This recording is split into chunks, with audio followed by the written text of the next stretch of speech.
Selamat petang saudara-saudara. Hari ini tular di mana-mana media sosial, di WhatsApp, di Telegram, di Facebook, di Instagram, di TikTok dan tok-tok taktik semualah.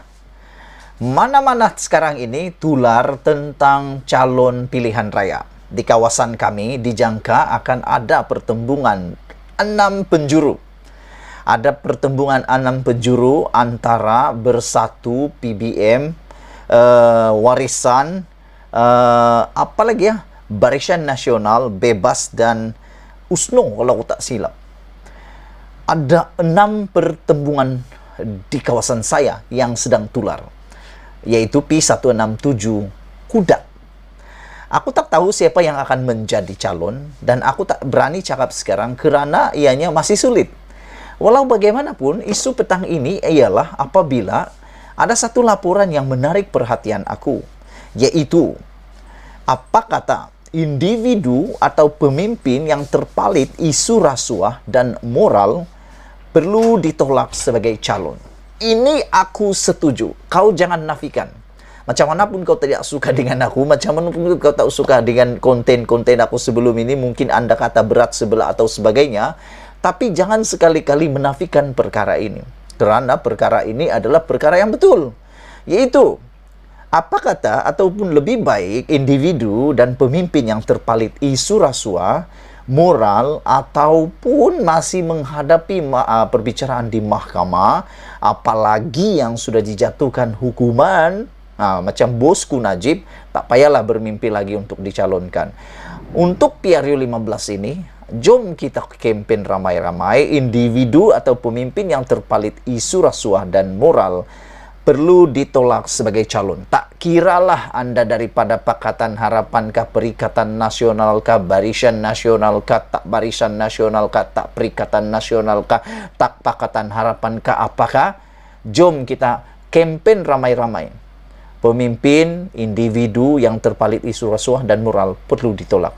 Jangan dicalonkan sebagai calon pilihan raya. Nak bagi contoh siapa? Senang saja. Dalam Pakatan Harapan ada Lim Guan Eng. Dalam Muda ada Syed Saddiq Syed Abdul Rahman. Dalam Perikatan Nasional ada beberapa orang juga. Dan dalam Barisan Nasional, paling ramai lah dari Barisan Nasional yang paling top di Sabah sendiri adalah Bung Mukhtar. Yang kedua adalah Presiden UMNO sendiri, yaitu Zahid Hamidi. Juga geng-geng yang lain, yaitu kelas-kelas mahkamah.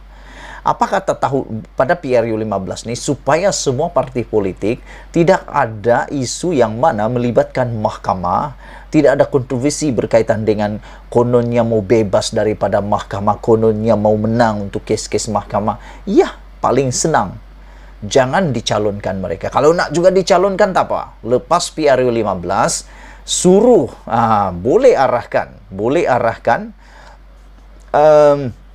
calon di kawasan, mana-mana kawasan yang mungkin boleh difikirkan supaya tarik diri atau letak jawatan supaya kawasan itu menjadi kosong dan bolehlah mereka mencalonkan diri semula. Kan, itu lebih baik.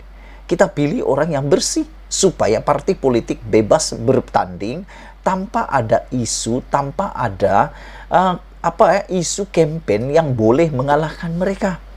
Karena biasanya kalau pemimpin itu ada kes mahkamah, tentulah hal itu akan menjadi bahan oleh lawan untuk dijadikan campaign. Jadi kalau bersihnya, apalagi kan lebih baik. Kan itu lebih baik. Saudara-saudara sekalian, aku mengambil contoh kata-kata ini daripada Syed Hamid Albar. Syed Hamid Albar kata, individu atau pemimpin terpalit isu rasuah dan moral perlu ditolak sebagai calon. Saudara-saudara, mana-mana individu atau pemimpin yang terpalit dengan isu rasuah, moral, dan konflik kepentingan tidak sepatutnya dipilih sebagai calon pilihan raya, kata bekas Menteri Dalam Negeri Tan Sri Syed Hamid Albar. Beliau yang juga bekas veteran UMNO berkata, individu berkenan tidak ada hak untuk menjadi calon jika masih ada kes-kes seumpama itu di mahkamah. Betul lah, tiada hak pun. Tiada hak. Karena Nak macam mana mau cakap orang bersih kalau dia sedang dibicarakan? Ingat, orang itu bagaimanapun dia bagus, kalau dia ada kes mahkamah, dia sukar untuk memberikan sesuatu kepimpinan. Kerana ialah kan, dia mesti membuktikan dahulu dia itu tidak bersalah, barulah ianya akan menjadi bersih 100%. Said beliau yang juga bekas veteran UMNO berkata, individu tidak ada hak untuk menjadi calon jika ada kes-kes di mahkamah. Mana-mana pemimpin dalam pilihan raya akan datang, yaitu mana-mana pemimpin yang terpalit dengan apa-apa isu, sama ada isu moral. Isu moral ni macam pukul istri kah, pukul orang kah, tak bayar saman kah, tidak bayar tunggakan LHDN kah. Itulah isu-isu moral.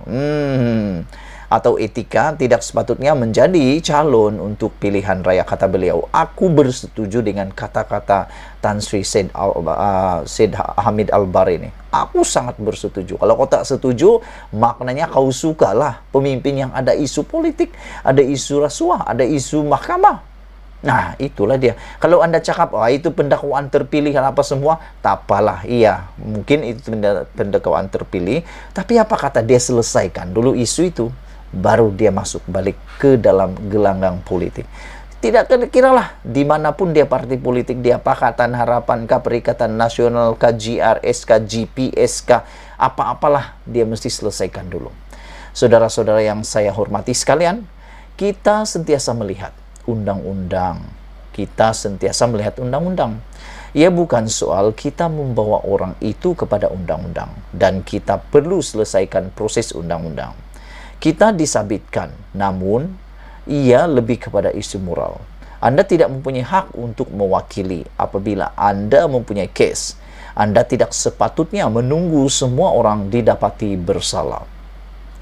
Jika Anda mempunyai rekod mana-mana calon atau mana-mana orang yang ingin berada dalam politik yang tidak bersih, yang tercemar, kes rasuah, konflik kepentingan, maka kita harus menolak orang itu. Kata Said Hamid Albar dalam program diskusi secara maya G15 Anti-Corruption as an Election Promise pada Rabu. Saudara-saudara, katanya apa yang diperkatakannya itu bukan hanya merujuk pada PRU 15 saja. Ini kerana ia melibatkan satu sejarah yang panjang. Kita sudah melaluinya sejak kemerdekaan. Jika kita ada perundangan dan peraturan yang membuat orang ramai menghadapi kesukaran untuk memilih jalan singkat untuk mendapatkan apa yang mereka mahukan. Jadi, mungkin kena lihatnya dengan lebih serius untuk kita menangani isu rasuah, katanya. Malah katanya juga di bawah pentadbiran bekas Perdana Menteri Najib Razak, antara bidang keberhasilan utama negara yang ditujukan atau ditubuhkan pada masa itu ialah membenteras rasuah. Semua ini saya tidak percaya bahwa hanya undang-undang adalah jawapannya. Namun saya percaya undang-undang boleh menjadi proses kepada membantu negara. Perkara pertama ialah kita perlu mewujudkan masyarakat yang bermoral, beretika dan memilih calon yang menentang rasuah. Pernah dengar pepatah? Sebelum kita berakhir, aku nak sampaikan satu pepatah. Kalau anak kencing berdiri, bapa kencing berdiri, anak kencing berlari-lari. Begitulah dengan isunya kita di Malaysia sekarang.